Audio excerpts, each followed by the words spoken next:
That you don't chase after the happiness and you get it.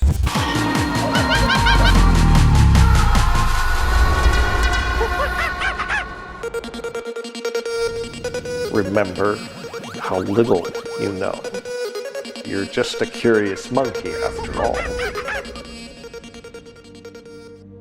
Welcome to my new experiment, this podcast, where I'm going to interview interesting and intelligent people in order to discover that we don't know shit. And we cannot start better because my first guest is Tata Mundo, the founder of Psychonauta Foundation, the place where I live and work here in the Amazon, working with the Shipibo tradition and Amazonian medicine. Mundo is just my friend, he's just a big inspiration for me, and I passed this last crazy year at his side, learning a lot. Mundo has been on a path of a long exploration of different spiritual paths. For more than 20 years he traveled the world as a photographer, as a writer and as a practitioner, exploring traditions like the Rastafari in Jamaica, the Voodoo in Haiti, Africa desert traditions, the shamanism of Mongolia, Indian mysticism like Sufism, and finally he ended up in the Amazonian jungle exploring plant medicines like Ayahuasca. He worked with shamans in Peru, Ecuador, Colombia, with tribes like the Shipibo, the Siona, the Cofan, the Kamsa, the Quicha, the Huitoto, etc., etc., etc. But the interesting thing about Mundo is like that from this nomadic life and from being always on the go, exploring the more weird, bizarre and exotic, 5 years ago he finally settled down in the Amazon. In a way like this ayahuasca vine rooted him into this camp, and he started this project. He started his own family. He has an amazing daughter called Paula of 3 years and an amazing wife, Sylvia. And yeah, he just created a community here, the community where I'm living today. So I think you are going to enjoy these conversations. He's really well spoken, he's a magician of the language. He's a thinker, he's a philosopher, he's a funny guy. But most than anything, Mundo has an amazing grounding approach to this world. He is very down to earth, and I think that's very necessary in this community that sometimes is lost in the esoteric, in the astral planes and in the spirits. So in these conversations we talk a lot about the difference between the Amazonian medicine and the approach, Western approach to psychedelics. We talk about the process of the Dieta, what he considers a good Dieta is or not. We talk about his own process. We talk a lot about intention, desire, expectations, and life in general. This conversation was filmed here in the Amazon, in our camp, and there is some interference. You will see that some dogs for a couple of minutes are in the background, but I just invite you to have a bit of patience, and you will discover how Mundo uses this chaotic element to give a very good lesson about how it is to live and work here in the Amazon. I cannot be more excited to start this project. I really want to learn and to create the space for good conversations, so this is a practice for me. I hope you enjoy as much as I do, and I see you in the next one. Now, enjoy Mundo.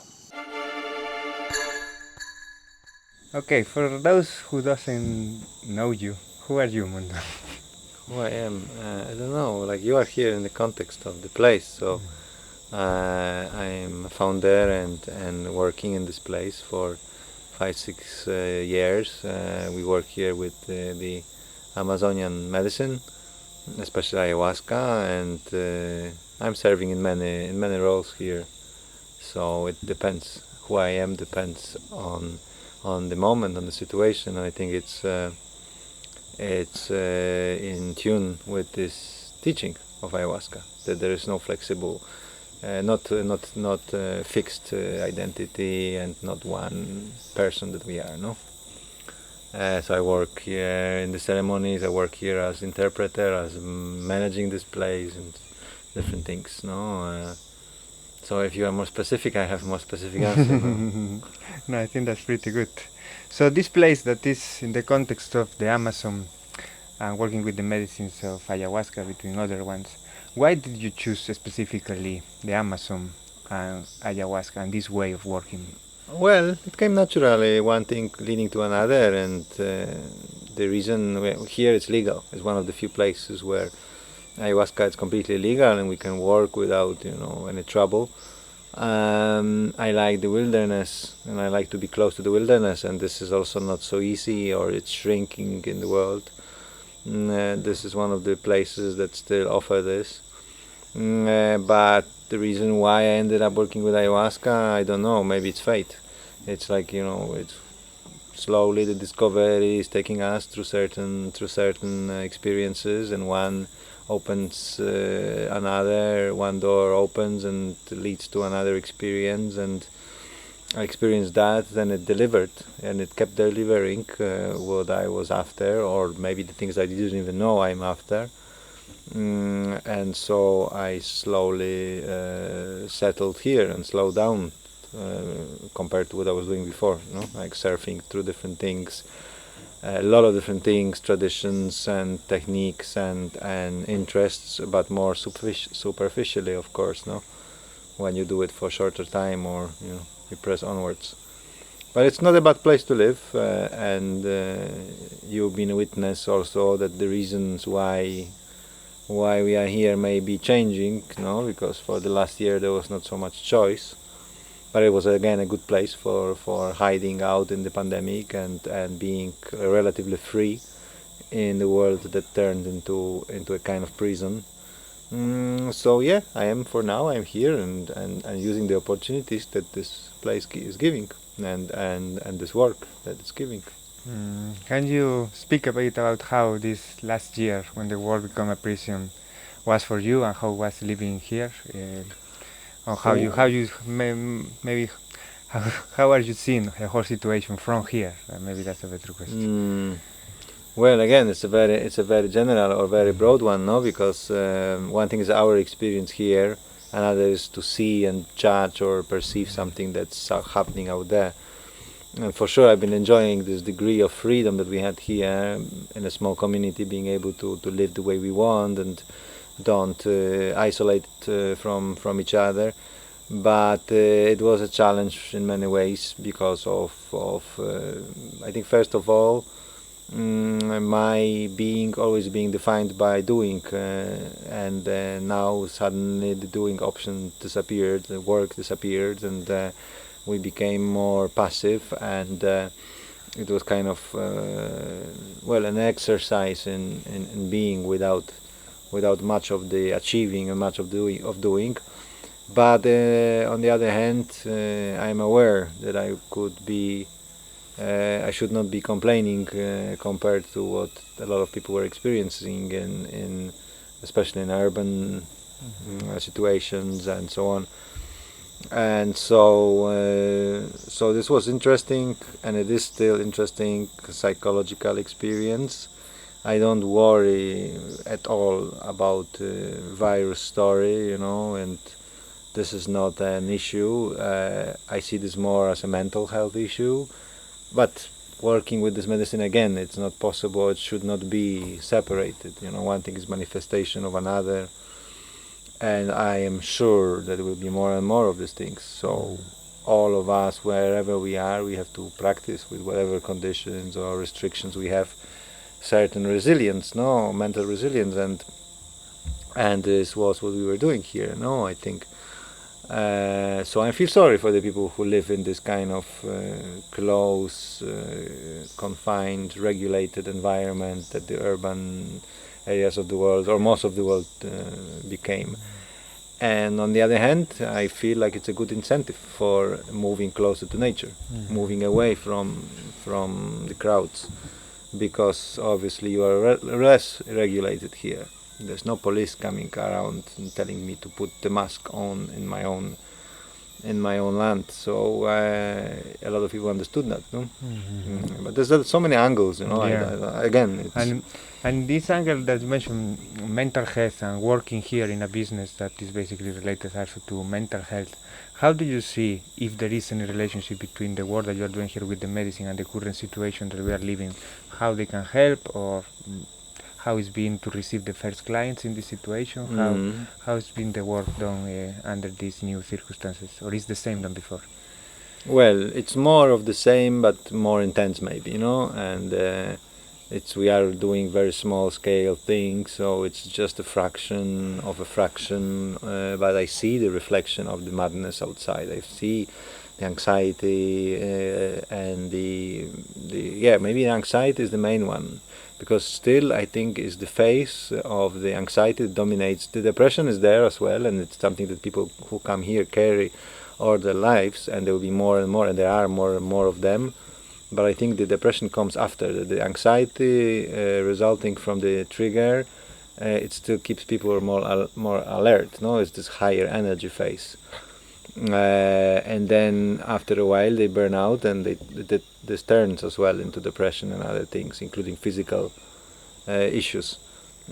So I think it's more and more of this, but it's hard to be objective because we are a place where people with some kind of malfunction, let's say, or with some kind of issues, they come.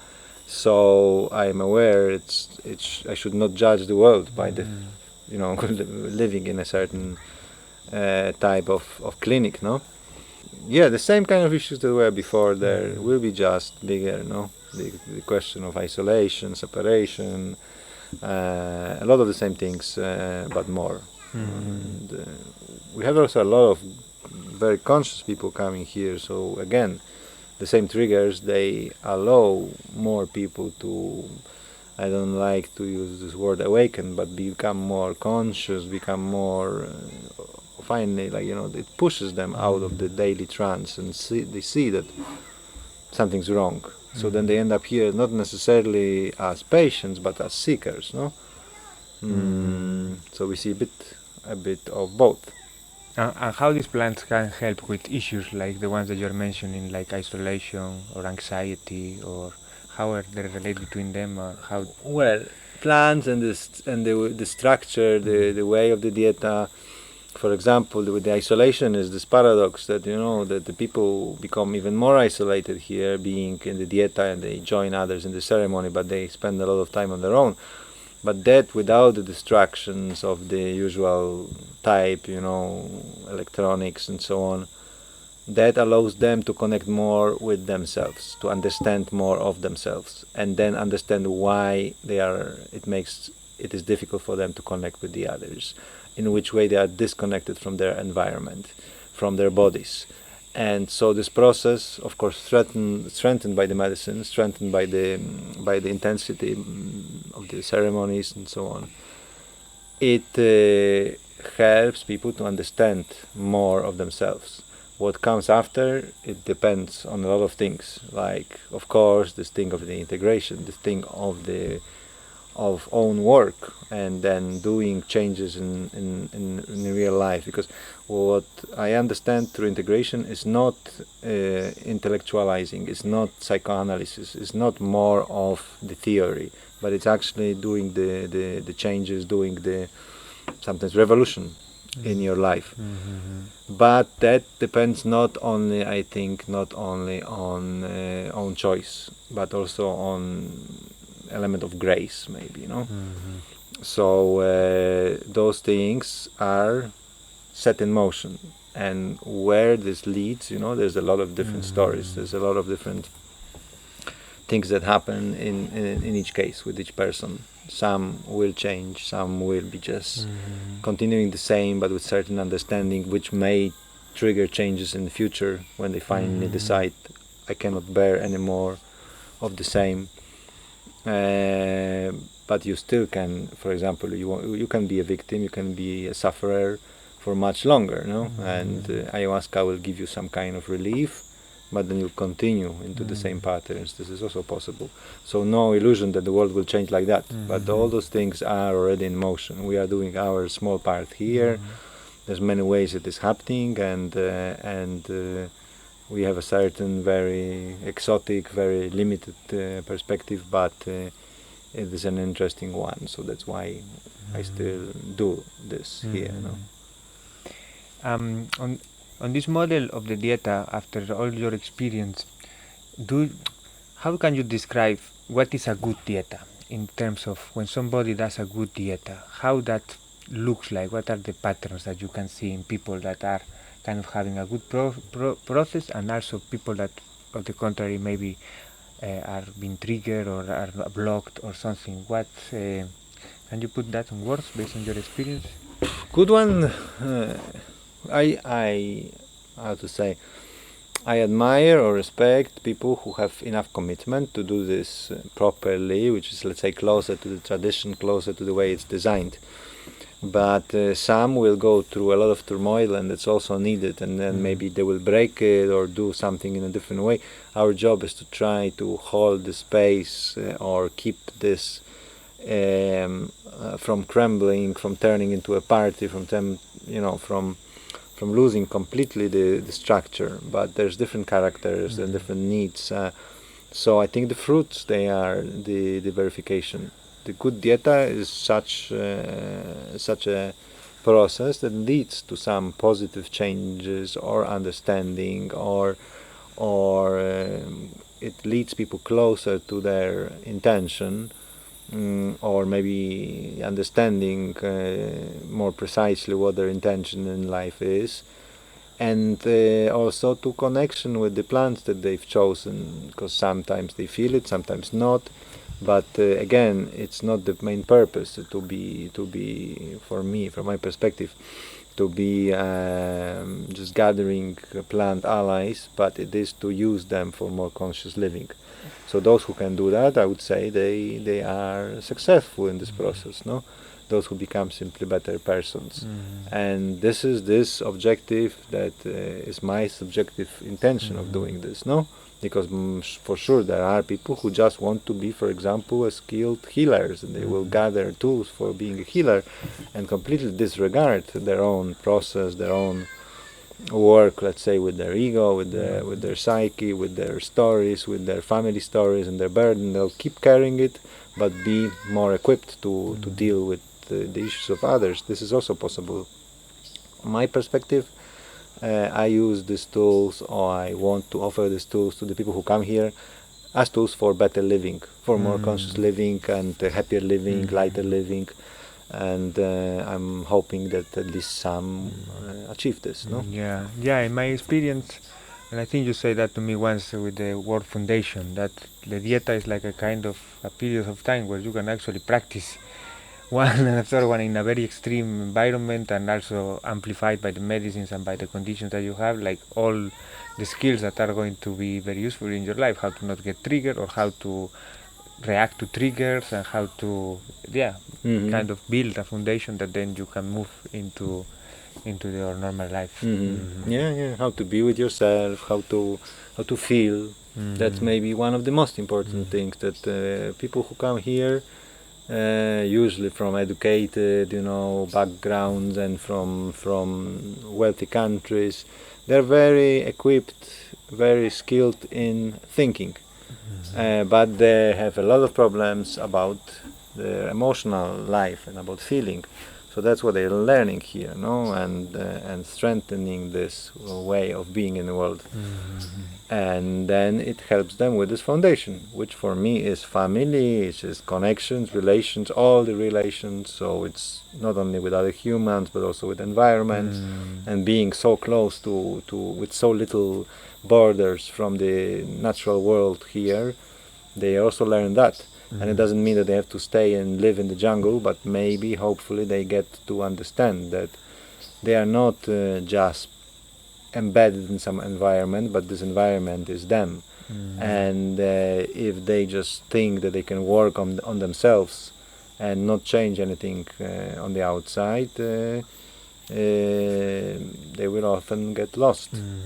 And a lot of people, they understand it here slowly, through this exposure also to the rhythms of nature, to natural patterns of sleep, of day and night, food, and defecating and smelling. All of these things that are part of the experience. So it's not just a magical pill, magical substance, but all this setup that works towards this.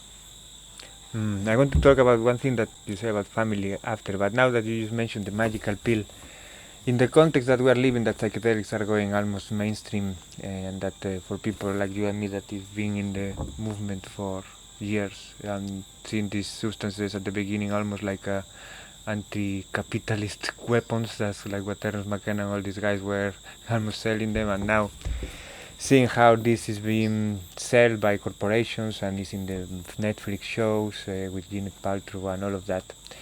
And in that context of the magical pill is being sold sometimes as a magical pill, what Amazonian and a place like this or Amazonian shamanism, when it's well done, has to offer to this medicine world that now is a world that also includes these corporatives, these clinics and these other settings that are maybe new forms of doing it. Well, I don't know if a lot of things from the culture itself, from the way of being, can be applied. Like I mean, the part of the diet itself, if you want to do it continually or for a long time, is a very aesthetic one. No, so that's not a solution in the long term for people to be doing.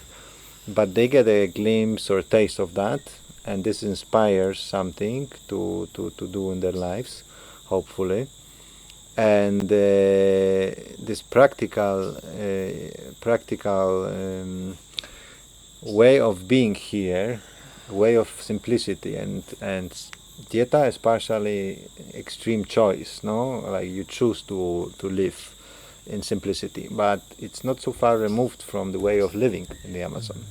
And when you observe the people here, and when you observe those local communities, you see a lot of happiness that the guests from the developed countries are seeking.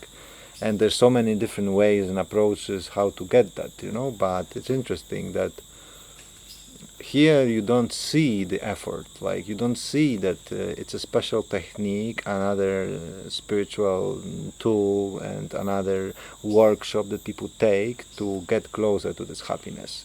It's something that is naturally happening when you step aside, when you stop trying, you focus. Of course you try a lot because you have to maintain, in a very simple, in a very basic and difficult conditions, you have to maintain your family and so on, but you don't chase after the happiness and you get it. And this you can compare, for example, well, one thing is what you were mentioning, this new psychedelic revival, that it's trying to fit in or use this tool to a modern hectic lifestyle and just make people feel better. Another thing is the new age or these alternative modalities that are also aiming to get the individual fixed, but with another setup of much wider, maybe setup of tools, not material tools. No, so okay, no antidepressants, no medication, but this kind of workshop, yoga and this and that. A lot of them really valuable tools, but you see a lot of people who are chasing again and again, more and more, and they equally unhappy as they were when they were chasing material goods. So this inspiration that I see in the Amazon, and that's not necessarily from the shamanism itself. I am not here so much for the shamanism, or not only for the shamanism. Like I'm seeing the inspiration in everyday life, in the way that people live together. So they don't focus only on their individual welfare, but family, of course, and this is an extended family, and still, even if it's changing, community welfare, and that sometimes somehow takes this focus, this obsessive focus from I have to get better. No, yes, they have to get better physically, but still it's maintained on a very basic level. Okay, our needs are satisfied because we have a roof over our head and a chicken on Wednesday, and of course, it's not like black and white, that they are free from this modern influence, so they will still want more and more, but somehow you observe being more content. So it may be strange that I'm talking about the daily life and people who are not even involved in the shamanic practice, but this shamanic practice originally, and hopefully still in certain places where it's practiced with integrity, is about this, establishing connections, establishing healthy relationships within the community and with the extended community of the natural world. So in this way you are not just working on the sick individual, you are working on the whole environment around it, together, inside and outside, and both things, hopefully they complement each other and influence each other. So I am trying to avoid my old habit of criticism and focusing on what is wrong in some modality, because that's an easier thing to do. No, like it's easier to see what's the flaw and what can go wrong, and it's easier to talk about capitalism taking every tool that even was supposed to destroy it, and this language of distraction, this language of polarity, it's itself provoking the war, it's provoking the reaction, and maybe the war that cannot be won. But if you separate or step out of these labels, like what is capitalism, for example? Are we talking about, this grandmother selling apples in the square, or are we talking about a multinational corporation that wants to monopolize and more and have patents? So in this context of the medicine, are we talking about the people who do something with passion, often sacrificing other desires, and for not so big money as you would expect, or as some people are expecting and thinking? Actually, very simple lifestyle. I have no car, I have no savings, I have no retirement money. That would be normal in the West. Or are you talking about the guys like the corporations that want to patent, the treatment and even the behavior of the therapies and things like that? So when you go beyond those labels, you look for the thing that is useful in a lot of these places, no? So what I see here, for example, is in the technique itself, in the shamanism itself, as the biggest inspiration personally. This is something that is very far from the current accepted model of psychedelic treatment, which is passive, the therapist is passive. His action is, holding hands during the ceremony, during the session. He's putting the playlist on. Here it's opposite. No, the healer or the person leading the session is active, and it's active in different ways, but mostly, at least in this part of the Amazon and in this tradition, with voice, with singing. And this is a special kind of singing. Again, there's a lot of different styles and traditions and people who are doing this in their way. But the way I see this, ideally, it's something that is channeled, that is connected with the source, that is connected with the medicine, with the substance. So you have to be, and also with your life, with the integrity of your life. So you have to be true.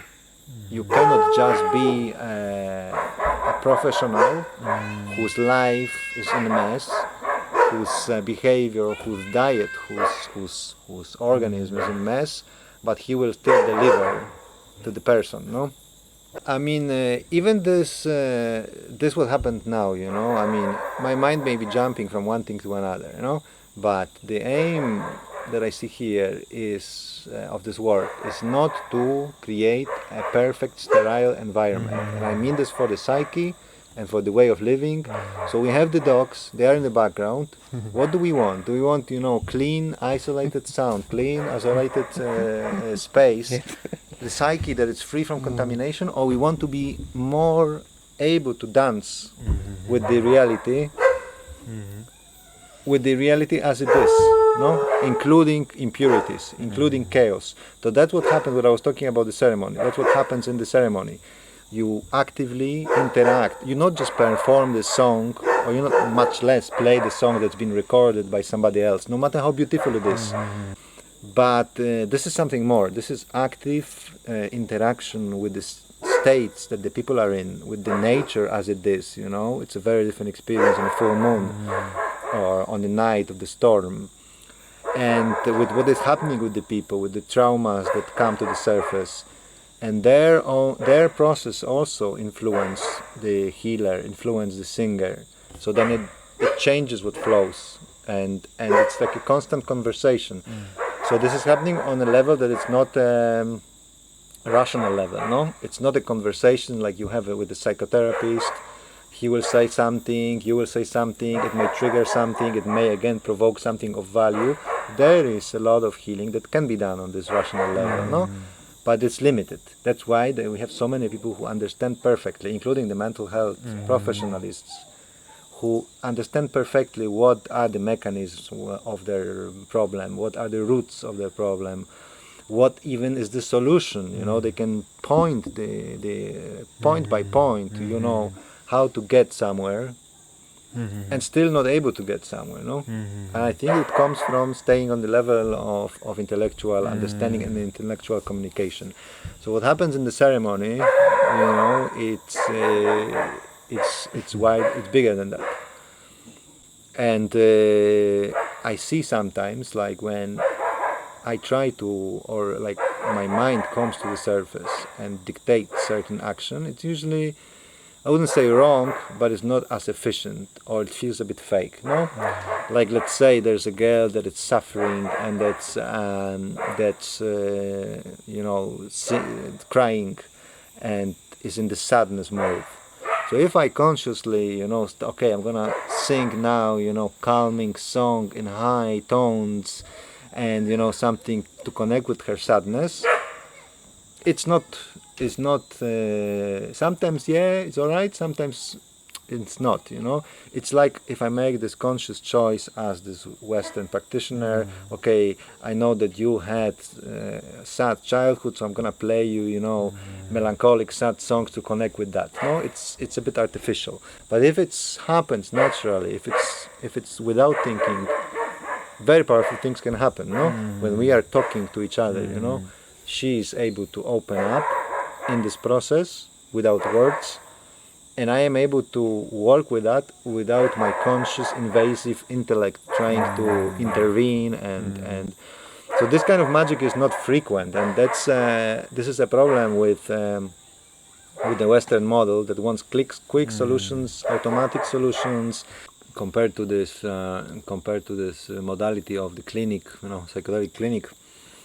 It's always going to be chaos what we do here, no? Even by the fact that we don't have formal university-based qualification, you know, so that's already suspicious. That's already, you know, chaotic. But I rather work with the people who have years and decades of experience and no education than people who have all the education and very little experience. And this is the case with most of these psychedelic practitioners, no, or at least for now.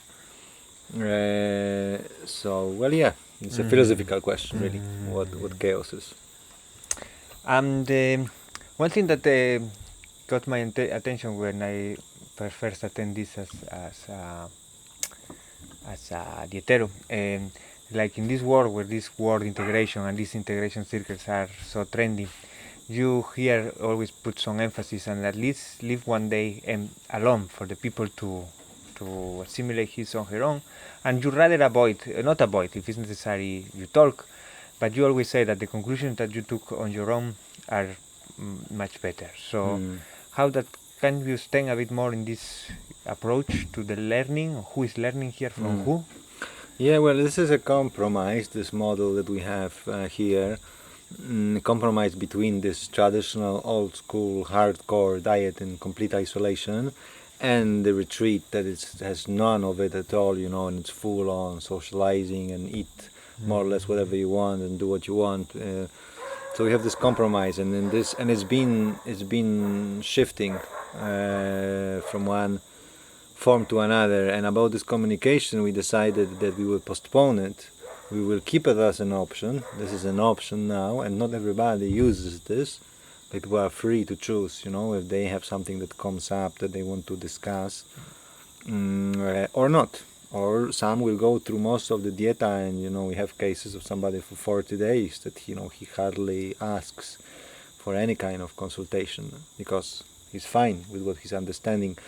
So answering your question, he's learning from, again, it's a philosophical question, either based on this tradition from here, he's learning from the plants themselves, the plants that he's ingesting, or using this psychological explanation from himself, from deeper understanding of himself, that it's easier or more efficient in the structure of isolation and certain deprivation of sensory stimuli. And so yes, this is the best learning, I believe, for various reasons. One is that there's a natural defense tendency, let's say, of the ego to negate things that other people will, no matter how true they are, or even you can know that yes, this is true, but you still refuse to accept it. And you may accept it when it's your own subconscious, your own greater self, or something from inside of you is clearly communicating the same thing. It's harder to negate it. So those conclusions are very valuable. I like that people mature in this process, and find the strength within to guide themselves through life, because I will not be there with them when they leave from the retreat. So I am not here, and a lot of people would expect, the same way they would expect from me, they expect from all kinds of coaches and gurus and people who are supposed to tell them how things are. And I know that this position that we take is not a comfortable one, because a lot of people will question, the qualifications of somebody who doesn't have simple answer. I've seen this even years ago, working as a guide, in trips, and if I was kind of showing, well, things are this or maybe this, depending how you look, then they would be not happy. And if I give them very clear answer, even if it's a fake answer, about where we are, about the local culture, they will forget this answer after one day, but they will be happy that somebody knows for sure. So it's even more in this very ambiguous, very, very unclear field of how to live our lives, no? So this is the desperate need for clear answers. And I think because people want that, we have to give the opportunity. But this is sometimes to tell them, even in those consultations, to tell them, no, I cannot decide for you. I cannot. But we can suggest things. And because these processes are becoming, one life story may contain a lot of inspiration for another. And having experience here, we can point to certain patterns, we can notice certain patterns with more and more clarity, and medicine helps with that as well. So it's mostly based on intuition. Like in my case, I don't work with any theoretical models, any structure therapy, even if again I see value in a lot of them. But I base my work on intuition mostly, and on what I'm seeing and the case that I'm confronted with. So it makes it harder to capitalize it, by selling online courses and training others how to do the same thing, because I think that the only way to do something like that is to keep practicing, to keep experiencing and working on your certain refinement, attention, focus, all these qualities that medicines help with. And what's the biggest misconception that people has of these medicines, in your opinion, or the biggest problem that you see, the biggest expectation or misconception, I would say? The misconception, I wouldn't like to talk about something like that, because that would assume that I have the right conception and they don't. The biggest problem, or maybe an obstacle, to work with that is expectation itself, whatever it is. If it's an attitude of desire, demand, expectation, like I want something, very often the patients or guests, they find out that it blocks them more and more. And hopefully for those who are smart or lucky enough and they get this grace from the medicine, it shows them that this was precisely the root of their issues, of many of their issues, psychological issues, of their unhappiness, this desire to obtain something against all odds, and now and more and more. So if they come with this attitude to ayahuasca, very quickly it shows them in different ways that it's not an efficient or not a good attitude for life in general. And the extreme case of that may be that it simply stops working, that you have ceremony after ceremony and you feel nothing, and the more frustrated you are and the more you demand, but I have come so far, I paid so much, why am I not, and you start to blame others, the reality outside, the more blocked you become. And sometimes you reach a certain point, you erupt, you surrender, and then things start to work again. And sometimes you leave frustrated, and in the end, who is the one that suffers, you know? Apart from our reviews, the person who suffers more is the person with this attitude. So I would say that this is the biggest problem, because it stops them from achieving whatever they would like to achieve or learn or experience. And mostly it stops them from feeling love. And this is the main hidden often intention. And so in this way, answering like that, I will not say, you know, okay, they were supposed to get something like that in their life, and they're not getting it, they are wrong, they have some misconception. There's a lot of people who come here who have very different desires or interests and experiences with ayahuasca from mine. So, for example, you know, they look for contact with ancient civilizations, you know, understanding the geometry of the universe. Things like I'm completely not interested in, but how can I say that this is a misconception, you know? Like, it's just not my field of interest, not my intention. I cannot be a prophet to push on the family kind of life, integrated life as the most important thing, because maybe somebody wants to be into more and more into bizarre, you know, more and more into weird and exploration, and spend his life as this kind of artist, and then he will produce a lot of interesting things, or even not produce, because we should not judge it by productivity, no? So it's for the people to decide, you know, what is their intention. But there is a very, very important distinction between the intention and desire or demand, no? Like And what is that distinction between intention and desire? well, this is this element of humility in one of them. Intention, it's declaring to yourself where are you going, where would you like to go, but it's not, you know, calling travel agency and paying and saying I've paid, you got to take me there. And I use this metaphor because we are a certain kind of travel agency that people would assume that we will take them to wherever they want to go, but of course it's not true. And if we are working on the small level and not that we can afford to be more honest and more no, I'm sorry, you know, I cannot deliver, you are not ready for this, for example. But there's another metaphor that I like to quote from Sufi tradition that I was before involved with.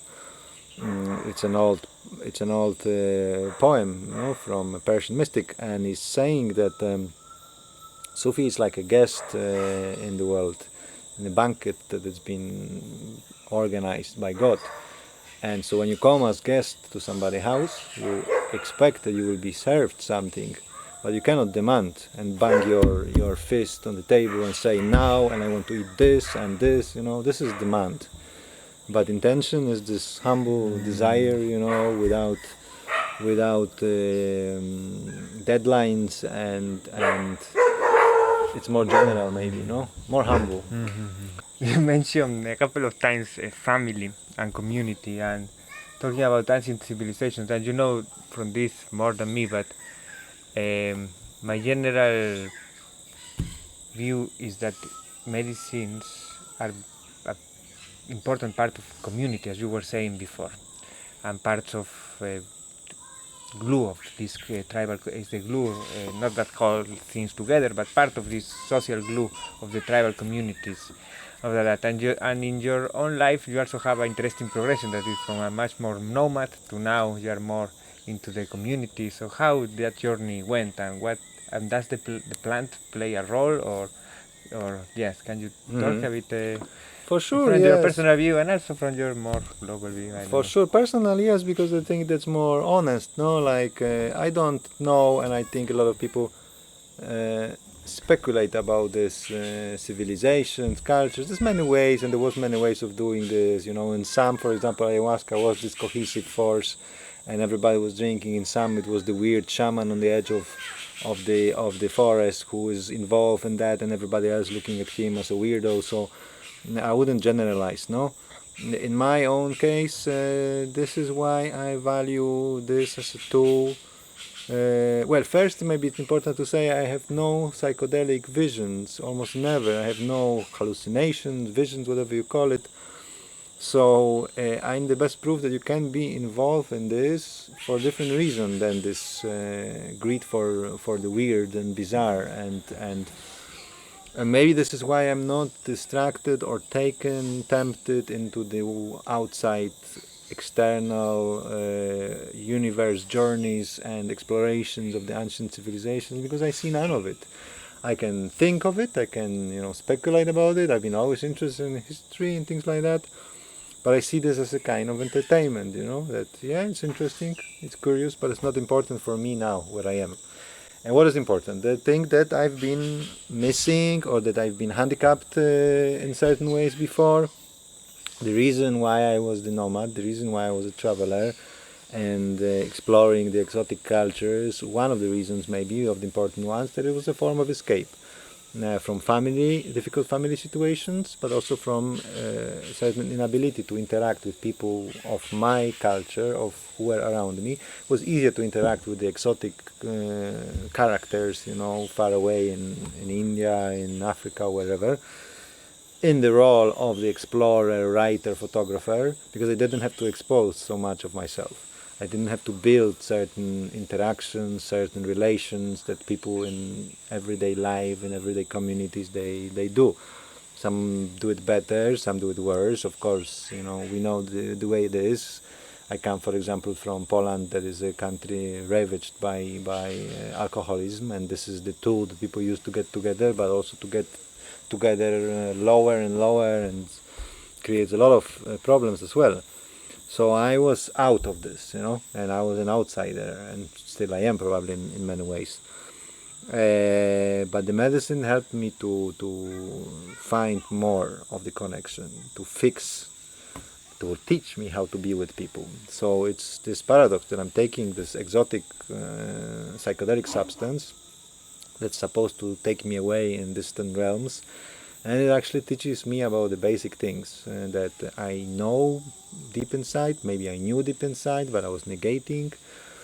And again and again it pushes me towards this, and somehow, not through this intellectual process that I get the understanding, okay, and then I do it consciously. Maybe LSD works like that. Ayahuasca and maybe mushrooms that I started with before are more magical about this, how this happens. That somehow, suddenly you find yourself with the right partner, with the right choice of tone of your voice when you interact with somebody. It's not that you remember, okay, I gotta be more loving, more kind, not so harsh. It's good when you can, because you kind of bring it to the consciousness and again practice this. But something also happens naturally, maybe the way these plants are natural. Maybe now I'm exaggerating, but the way these plants are natural, they naturally form you and help you to grow. Like this metaphor of the plants, we live with the plants, so we kind of learn how to grow and adjust more to the people we grow with.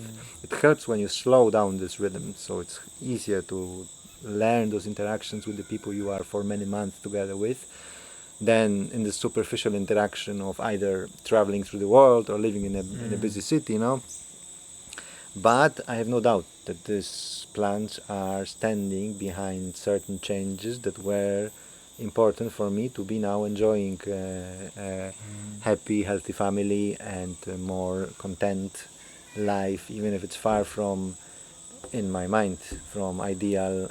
What I mean is, like, I'm constantly looking for something more, but I'm at least aware about this looking for more as not necessarily the healthiest thing to do, and I can distance myself from this, And then physical things, literally foundation in my case was I was able to piss better. Ayahuasca helped me with my problems with kidneys. It started with that.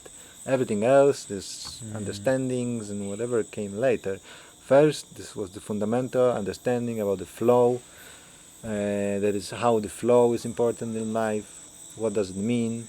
And it will be completely heretic, when I say this understanding of this flow as a metaphor helped to heal the flow of my urine, but it did, and I know this. And then other things, yes, this is why I'm in one place, why I'm able to have a family. Again, another heresy, why you can have a partner for a long time and no babies, and then they appear. Something changed in your body only, something magical happened, or maybe, for example, the certain stability that your mind, your relationship provided, allows the woman to open. Okay, I'm ready now because I feel safe, and the baby appears. So maybe only when I was able to calm myself and achieve that, this happened.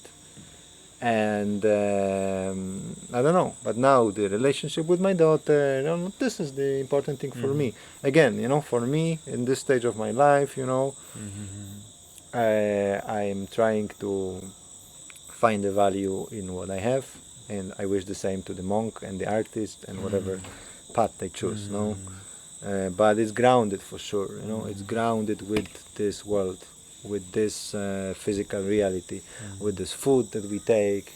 That's why the Dieta, with the plants that surround us, with the environment, the nature that surround us, this is all grounded in that, with the plants that are grounded physically, they come from this world. This is how I see this. That's really good. I totally relate with this thing that you say. Even for me,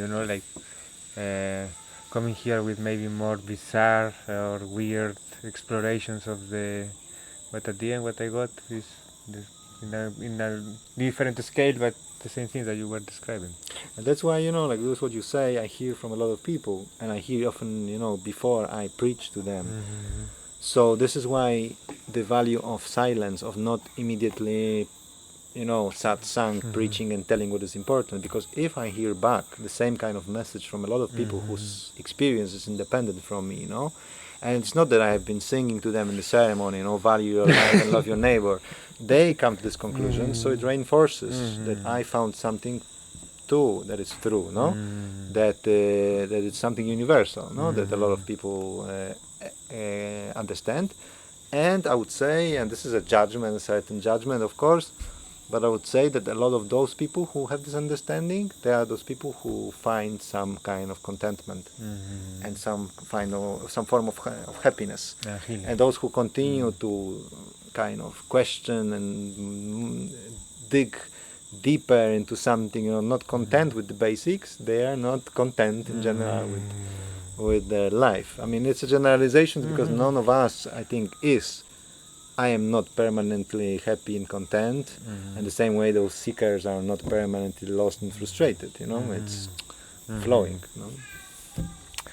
Amazing, this is very helpful, thank you so much. Okay. Amazing, I got a lot of, I'm going to steal your IP, as Brian was going to say, intellectual property for my writings. But yeah, very good. But I think it would be better in the childhood room, because we are talking very serious, and I also have this tendency to have a serious face when we do that, so it would compensate this. The next one, I promise we will start the podcast in September, and from there. The world is not only queerer than you imagine, it's queerer than you can imagine.